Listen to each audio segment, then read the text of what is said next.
Assalamualaikum warahmatullahi wabarakatuh. Perkenalkan saya Hayriya Nurul Insani dengan NIM 070. Di sini saya akan melakukan sebuah percobaan yaitu mengenai koagulasi protein. Adapun alat dan bahan yang digunakan yaitu saya menggunakan gelas plastik, pipet tetes, sendok atau garpu, telur mentah, cuka, garam, alkohol, air, deterjen atau sabun cuci piring. Adapun cara kerjanya yaitu siapkan 6 buah wadah reaksi, masukkan ke dalam masing-masing tabung reaksi putih telur kurang lebihnya itu 30 ml atau sekitar setengah bagian telur untuk setiap gelas. Tambahkan 10 tetes cairan berikut ke dalam masing-masing gelas secara terpisah, yaitu pada wadah 1 10 tetes cuka, pada wadah 2 itu 10 tetes deterjen, pada wadah 3 yaitu 10 tetes alkohol, pada wadah keempat garam secukupnya, pada wadah ke-5 yaitu air 10 tetes, pada wadah ke-6 itu tidak ditambahkan apapun, jadi real cuman putih telur saja. Kemudian kocok agar putih telur bersamaan bahan-bahan yang telah ditambahkan tadi pada gelas ke-1 sampai ke-5. Kemudian amati jika ada perubahan, jangan lupa dicatat perubahan yang terjadi. Kemudian panaskan campuran putih telur pada wadah ke-5. Apa yang dapat kalian amati di situ. Kemudian kocok cepat putih telur dalam gelas ke-6.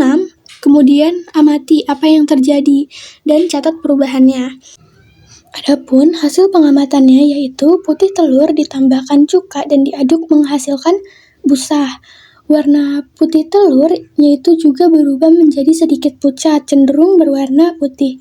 Dan perubahan tekstur pada putih telur itu menjadi cair dibandingkan dengan putih telur sebelumnya. Kemudian, pada gambar kedua ini putih telur yang dicampurkan oleh deterjen dan diaduk, ini putih telur menghasilkan busa yang lebih banyak. Selain itu, terjadi perubahan warna juga pada putih telur, yaitu berubah sedikit lebih pucat, cenderung berwarna putih juga, sama seperti pada gambar pertama. Dan teksturnya pun juga berubah menjadi cair.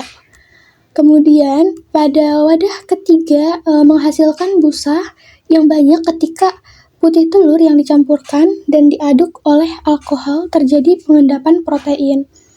Kemudian pada wadah keempat menghasilkan sedikit busa ketika putih telur yang dicampurkan dan diaduk oleh garam itu tidak terjadi perubahan warna dan tekstur pada putih telur.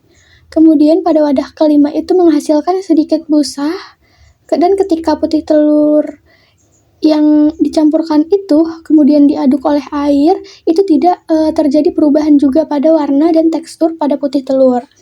Nah, pada wadah kelima ini ketika dipanaskan, perubahan pada putih telur yang ditambahkan air dan diaduk kemudian dipanaskan berubah tekstur menjadi padat dan warnanya berubah menjadi warna putih begitu pekat.